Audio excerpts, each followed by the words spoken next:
बहुत सारे महत्वपूर्ण बिंदु अंजुम जी ने आप लोगों के समक्ष रखे हैं। कुछ और भी मसले हैं जो मैं आप लोगों के सामने भी रखना चाहता हूं। एक बहुत महत्वपूर्ण मुद्दा है कि आखिर नीतीश कुमार जी ने राजगीर में एयरपोर्ट बनने की बात क्यों की।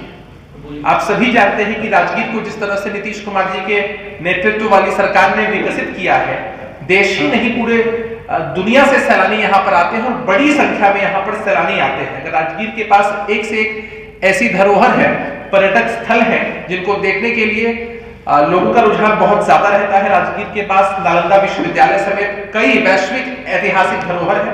कुछ ही वर्षों में आपको नालंदा विश्वविद्यालय का जो नया कैंपस है वो भी बनकर तैयार हो जाएगा। राजगीर में अंतरराष्ट्रीय खेल मैदान बन रहा है। सर्वाधिक महत्वपूर्ण, राजगीर में देश की रक्षा के लिए आयुध कारखाना भी है। तो ऐसे महत्वपूर्ण चीजों को देखने के लिए जब पर्यटक आते हैं, लोग आते हैं, तो उनकी सुविधा का ख्याल तो होना ही चाहिए। तथ्यों के सामने मैं आपके समक्ष रखना चाहूंगा कि किस तरह से लगातार जो राजगीर में सैलानियों की, पर्यटकों की संख्या बढ़ी है, जो कहीं ना कहीं बोधगया के बराबर आ चुकी है। और देश के स्तर पर भी देखें तो पहले नीतीश कुमार जी के शासनकाल से पहले देश में के जितने भी सैलानी सफर करते थे घूमने के लिहाज से, उसमें बिहार का हिस्सा महज 0.6% हुआ करता था, लेकिन अब यह हिस्सा बढ़कर 2.3% हो चुका है, जो आंकड़ों से साफ तौर पर साबित होता है। एक महत्वपूर्ण बिंदु पर आते हैं कि किस तरह से सुशील कुमार मोदी जी ने झूठ कहा है। सुशील कुमार मोदी जी ने झूठ कहा है बिहटा एयरपोर्ट को लेकर, पूर्णिया एयरपोर्ट को लेकर, दरभंगा और पटना के एयरपोर्ट को लेकर। मैं आपका बस थोड़ा समय लेकर उन बातों पर आपका ध्यान आकृष्ट करना चाहता हूं कि बिहटा में बिहार की सरकार ने 108 एकड़ जमीन दे दी। अब एयरपोर्ट अथॉरिटी ऑफ इंडिया का कहना है कि उन्हें 8 एकड़ जमीन की अलग से जरूरत है, ताकि 108 एकड़ के अलावा जो 8 एकड़ की जमीन है उसमें पार्किंग की व्यवस्था हो सके। आश्चर्य की बात यह है कि अभी तक जो 108 एकड़ की भूमि आपको मिल चुकी है, आप उस पर बाउंड्री तक नहीं करवा पाए हैं और आप यह डिमांड रख रहे हैं कि 8 एकड़ मिलेगा तो हम पार्किंग करवाएंगे। अरे पहले जो मेजर काम है वो आपको शुरू करना चाहिए था, लेकिन आपसे नहीं हो पा रहा है। सुशील कुमार मोदी जी को से आग्रह है कि अपनी सरकार से बात करें, न कुछ हो तो संविधान में ही संशोधन करा दें, ताकि राज्य की सूची में यह शामिल हो जाए और राज्य की सरकार ही इस दिशा में आगे बढ़ सके। पूर्णिया एयरपोर्ट पे चले आते हैं। पूर्णिया एयरपोर्ट के लिए भी बिहार की सरकार जमीन उपलब्ध करवा चुकी है, लेकिन एयरपोर्ट अथॉरिटी ऑफ इंडिया का कहना है उनके लिए, एयरपोर्ट अथॉरिटी ऑफ इंडिया के लिए बिहार की सरकार की तरफ से उत्तर की दिशा में जमीन उपलब्ध करा दी गई है, लेकिन उनका कहना है कि उन्हें दक्षिण भाग में भी जमीन चाहिए। अब सोचने की बात यह है कि जितनी जमीन अभी तक बिहार की सरकार ने मुहैया कराई है, उसके तहत 25 लाख लगभग यात्रियों का आवागमन हो सकता है उस एयरपोर्ट से। लेकिन एयरपोर्ट अथॉरिटी का कहना है कि भाई हमें इतनी जमीन आप उपलब्ध करा दें ताकि हम 60 लाख यात्रियों के आवागमन की व्यवस्था कर सकें। मैं सोचना चाहिए कि भाई नया एयरपोर्ट दरभंगा बना है, इतने लोग वहां से यात्रा कर रहे हैं, वहां मात्र 12 लाख यात्रियों की यात्रा होती है पूरे साल में। पटना एयरपोर्ट जहां इतनी भीड़ होती है, वहां भी महज 7 लाख यात्री ही यात्रा करते हैं। तो आप ऐसे अड़ंगे लगा रहे हैं, 25 लाख एक सफिशिएंट अमाउंट है, आप शुरुआत कर सकते हैं उससे, लेकिन आप ऐसे अड़ंगे लगा रहे हैं ताकि आगे काम बढ़ ही ना सके, बन ही ना सके। दरभंगा एयरपोर्ट पे चले आते हैं।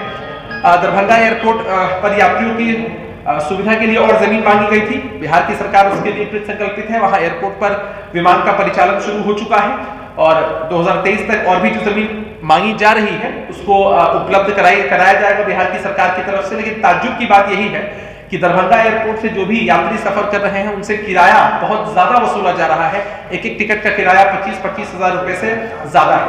पटना एयरपोर्ट की बात कर लें, पटना एयरपोर्ट की क्षमता 45 लाख तक ले जाने की बात है। उसके लिए 60 एकड़ जमीन, निजी जमीन भी मुहैया कराने की बात है। सरकार ने उसके लिए 2000 करोड़ रुपए भी खर्च किए हैं।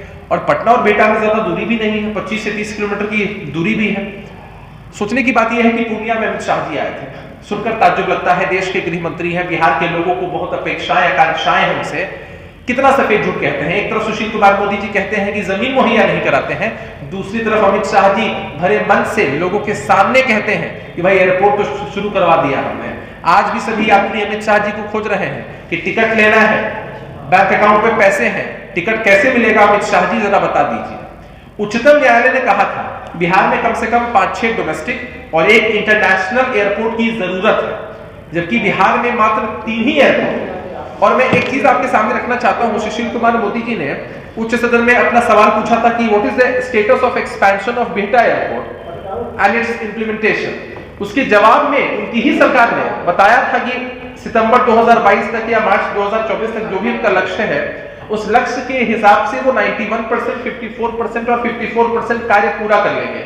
अभी तक कार्य तो धरातल पर दिखा नहीं है, लेकिन अगर बिहार की सरकार ने जमीन नहीं दी है तो फिर आप कार्य योजना कैसे बना पा रहे हैं? उसकी इम्प्लीमेंटेशन में आप उच्च सदन में आप इस तरह के जवाब कैसे दे पा रहे हैं? सुशील कुमार मोदी जी को हम पर आरोप लगाने से पहले जरा अपनी सरकार से एक बार पूछ लेना चाहूंगा। एक आखिरी बात है कि अब पहले बिहार में बहुत सारे एयरपोर्ट हुआ करते थे, लेकिन मुंगेर, भागलपुर, फरबिसगंज और रक्सौल के एयरपोर्ट को बंद कर दिया गया। बिहटा और पूर्णिया का जो एयरपोर्ट था वो भी मुख्यतः सेना के एयरबेस के रूप में इस्तेमाल हो रहा था, लेकिन अब लोगों के भी आवागमन की वहां सुविधा है। इसके अलावा केंद्र की सरकार ने सेबिया, गोपालगंज और मुजफ्फरपुर में वादा किया था कि एयरपोर्ट देंगे, लेकिन ये भारतीय जनता पार्टी नहीं बल्कि भारतीय जुमला पार्टी है।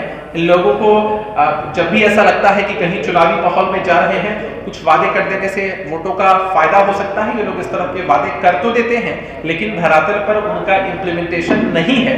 इसलिए सुशील कुमार मोदी जी को हम लोगों ने बिहार की आम जनता की तरफ से, अपनी पार्टी की तरफ से, पूरे महागठबंधन की तरफ से सिलसिलेवार तरीके से जवाब दिया है कि वो इन तथ्यों को देखें और थोड़ी सी भी राजनीतिक शर्म हो तो कम से कम बिहार के होकर, बिहारी होकर, बिहार की हकमारी पर इस तरह की सफाई न दें।